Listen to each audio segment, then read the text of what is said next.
السلام، معكم رانيا. اليوم غنهضروا على هل يجرم الحب ديال بوتينه هلالي قريرا. اذا كنت ديجا عملت انا واحد الريفيو ديال حين يخطئ القدر ديال نفس الكاتبه، هي كانت نشرت هذه المجموعه من بعد عاد نشرت ديك الروايه اللي كنا هضرنا عليها. حين يخطئ هل يجرم الحب بقات لي لاصقه في بالي الروايه. هل يجرم الحب فيها 134 صفحه، صادره عن مؤسسه الموجه الثقافيه. كما كتشوفوا الكافر واحد الشخصيه، الكافر مزيون، جاني انا متناسب مع المحتوى ديال القصص. هذه المجموعه صدرت 2023 يعني في هذا العام. بالنسبه للنوع نوع الورق، ورق جيد جدا صراحه. الكتابه بلاصه زعما يعني من ناحيه ديال الطبع زوينه، ماشي داك الطبع الرديء. يعني باين ان الكاتبه ولا دار النشر خسرات على هذه المجموعه الفلوس باش انها تخرج لنا في ابهى حله. اذا الروايه او المجموعه القصصيه فيها 6 ديال القصص.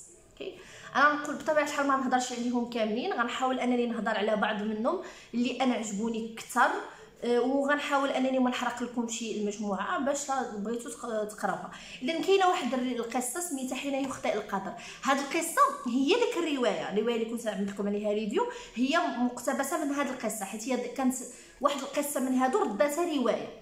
دونك ديك حين يخطئ القدر كما قلنا في الريفيو اللي فات، واحد السيده كتكون في علاقه حب، علاقه رومانسيه، علاقه عاطفيه مع واحد الشخص.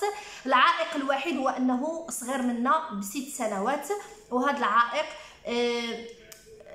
في المجتمع ديالنا ان المراه تكون كبيره عليك ب6 سنين وانت غتزوج بها، كنبقاو نسمعوا ساحره له، عامله له، ولا ما جبرتي فين تلصق في اي راجل فلصقات فيه، ولا انتينا واش حماقه تدي وحده صغيره عليك. وهادشي كامل اللي كنسمعوه حنا في المجتمع ديالنا.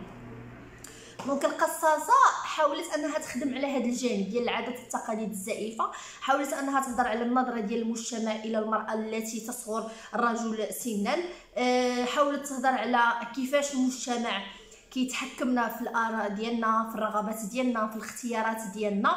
فكيعطيك بزاف كيعمل لك بزاف ديال العوائق ولا الباونجيز اللي ما خاصكش تفوتهم ولا فتيهم، فانتينا كتعتبر منحرف ولا كتعتبر خارج هذا المجتمع، وكيوليو يشوفوا فيك ديك الناس ديك النظره ديال النقص. دونك هذه قصه من القصص وانا كانت عجبتني بزاف، حمقاتني في هذه المجموعه. عاد من بعد باش انني قريت فيها يعني حول الروايه ونزيد تفرعت فيها. كذلك كاين القصه ديال ديوني دقيقه، كاينه القصه ديال انكسار حلم. هاد القصه على ما كتهضر على واحد السيده سميتها سهيله. هاد السيده مشات لواحد المدينه اخرى، مشات لكازا باش تكمل القرايه ديالها، باش تخدم كذا. فكانت كتغيب بزاف ديال الاوقات، ما كتقدرش انها تجي ديما للدار ديالهم. والديها عايشين بواحد لونطوغاج اللي هو نقولوا حنا تقليدي جدا. ف يعني ما كانتش كتقدر انها تنقل بزاف ديال المرات. حنا عارفين هادشي بالنسبه للناس اللي هما بعادين على والديهم، كيقراو اولا بين قوسين الناس اللي كيخدموا اكثر في مدن بعيده على والديهم، فما كيقدروش انهم يجيو عند والديهم دابا وساعه بحكم ان الخدمه، فخصهم يتسناو شي كونجي ولا يتسناو شي عطله ولا الويكاند، ولا يسرقوا لحظات باش يقدروا يشوفوا والديهم اكثر لا كانوا المدن بعادين. فسهيله ما كانتش كتقدر انها تنقل بزاف سوا في العطل، وماشي اي عطله كتقدر تجي فيها. فبدات القيل والقال كما كنقولوا عليها، بداو الناس في المجتمع الصغير اللي هي عايشه فيه او اللي كانت عايشه فيه مع والديها كيهضروا فيها بالطهر، عار، وسخات الصوره ديال باها ديال خوتها. فهي ملي جات واحد المره كلشي كيشوف فيها ديك التوفه ديال الاحتقار، كلشي كيحتقرها، كلشي ما حملاشي. علاش؟ لان بين قوسين هما كيظنوا انها كتخدم عاهره او كتخدم شي حاجه بحال هيدا في كازا. علاش ما كتقدرش انك تجي؟ فانتينا شوهتي بينا، عملتي الوجه ديالنا في الارض، عملتي الوجه ديالنا في الغيص، ما حافظتيش على الشرف ديالك. هادشي كامل اللي هما كيقولوا واللي مقتنعين انه حقيقه، ما عندهم حتى شي دليل عليه، لان ببساطه واحد السيده خدامه في واحد المدينه اخرى ما كتقدرش تجي عند والديها ديما، فكتعطل انها تجي. فهنايا كنشوفوا ان كيفاش ان المجتمع كيقدر يحكم على اشياء معينه. فقط غياب سهيله دانا واحد الحكم ديال والديها، ديال خوتها، ديال الجيران، ديال الناس ديال الحومه، ديال المجتمع الصغير اللي محيط بهم، كاملين انهم يقتنعوا بواحد الفكره انها هي خارجه الطريق، بين قوسين بالدارجه ديالنا خارجه الطريق ولا انحرفات ولا راه كتمارس الدعاره وكذا وكذا وكذا، في حين ان السيده فقط كتقلب على الطرف ديال الخبز. كاينه قصه الاخيره هما صراحه بيستعجبوني، ولكن هادو اكثر واحدين عجبوني. كاينه القصه الاخيره، نشوف العنوان ديالها، هل يجرم الحب. هي نيت هاد القصه بالعنوان ديال المجموعه، لان هذه هل يجرم الحب ملي قريتها انا كان عندي واحد البيرسبكتيف اخر، كان عندي واحد المنظور اخر، كان عندي واحد الفهم اخر. فانا ملي هضرت مع الكاتبه قالت لي لا ما كنتش خاص باغا نوصل داكشي. دونك انا القصه على ما كتهضر على جوج ديال النساء يقعان في الحب. ملي كنقول لكم يقعان في الحب ياس غتجمعوا مع علاقه ما بين امراه ومراه. هاد جوج ديال النساء وحده فيهم متزوجه ووحده غير متزوجه، فغتكون بيناتهم واحد العلاقه ديال الحب، علاقه رومانسيه فيها السداكشن، فيها الاغراء، فيها شحال من حاجه. اللي عجبني خصكم تعرفوا انني انا ما عنديش مشكل او ما عنديش حدود في القراءه. انا كنقدر نقرا اي حاجه وما عنديش اشكال مع اي توجه ومع اي نوع، ما عنديش مشكل. اللي عجبني انا في هذه القصه هو ان الكاتبه ما هضراتش على ديك العلاقه بواحد المنظور الجنسي محض، مع اني ليس لدي اي مشكل في التفاصيل الجنسيه في الروايه، ولكن هي هادشي اللي زاد عجبني انها ما ركزت على الجنس او لا ركزت على ديك العلاقه الجنسيه المثليه العاطفيه ما بين جوج ديال النساء. احنا عارفين انها غير مقبوله في المجتمع ديالنا المغربي ولا اي مجتمع، ولكن هي هضرت عليها بواحد المنظور ديال المشاعر، منظور ديال الحب، منظور ارقى واسمى من جنس فقط او من قبولات او من احضان فقط. انا ملي هضرت مع الكاتبه قالت لي ما بغيتش انا ما ركزتش او ما كانش عندي القصد انني نبين علاقه مثليه، لا قالت لي انا بحال اللي بغيت نهضر على المواضيع بحال ديال الحب، بحال ديال العاطفه الرومانسيه، ولكن حاولت نجسدهم في واحد القالب. هذاك القالب اللي وضعت فيه دوك المواضيع جا في جوج ديال النساء، ولكن انا ماشي الغرض ديالي انني نهضر على المثليه او لا علاقه مثليه ما بين جوج ديال الفتيات.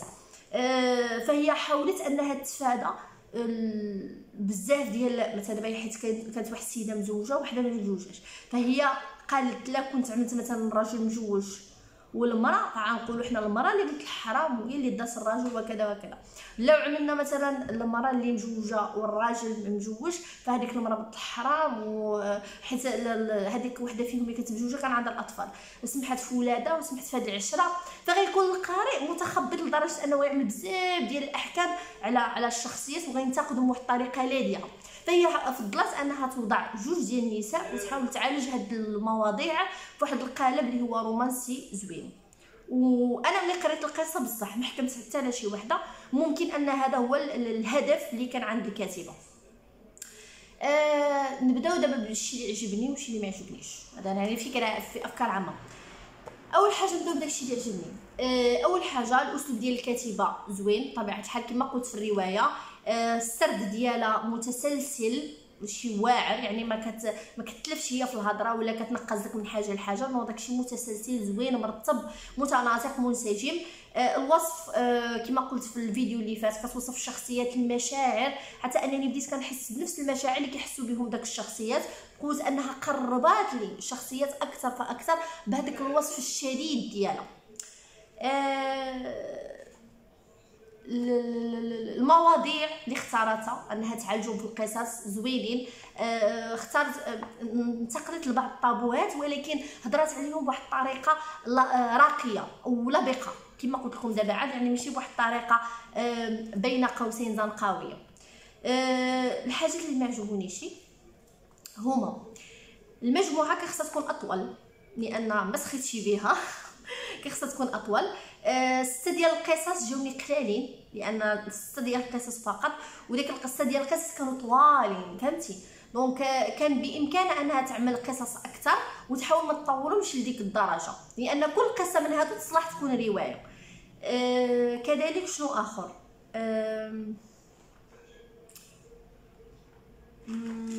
ماذا ايضا بعض النهايات في القصص ما عجبونيش صراحه. بعض النهايات وجدت ديك النهايات شويه بعض المرات متشائمين اكثر من القياس اولا متفائلين اكثر من القياس. وبعض النهايات ما عجبونيش. انا غنحاول ما نذكرش النهايات باش ما نحرق لكم شي مجموعه. ماذا ايضا واحد الحاجه، هذه اخر حاجه، هي هاد حين يخطئ القدر قلنا انها رجعت روايه. انا المنظور ديالي انها كون كانت ردات روايه، هي حتى هي ردات روايه، ما كانش خصها تفصل فيها هنايا حيت هي مفصله فيها وعاد كملت عليها تما. فملي كتبدا تقرا الروايه كتلقى مثلا واحد 12 صفحات هنايا هما اللي كاينين في الروايه، فديجا قريتيهم كدوز دوز باش تكمل الاحداث. جاتني هنايا القصه ما كانش خصها تكون اولا تكون بتفاصيل اقل باش الروايه تاخذ حقها من البدايه حتى النهايه. صافي هذا ما كان. ولكن الانطباع العام او التقييم ديالي كنعطيها 4/5. تقييم ممتاز، عجبتني صراحه، تستحق القراءه بالرغم من الانتقادات ولا بالرغم من السلبيات اللي كنتمنى ان القصص ما طيحش فيهم مره اخرى. ولكن يعني مجهود يستحق الشكر والتقدير والتشجيع لانها اول محاوله ديال الكتيبه، فماشي سهله الكتابه. انا كنكتب وعارفه مدى صعوبه الكتابه ومدى صعوبه اننا كتعطي المنتوج ديالك واحد مجموعه من القراء وغينتقدوه اشد انتقاد. شكرا بزاف حيت تفرجتوا هذا الفيديو. نتلاقاو في فيديو جديد وفي ريفيو جديده. تهلاو.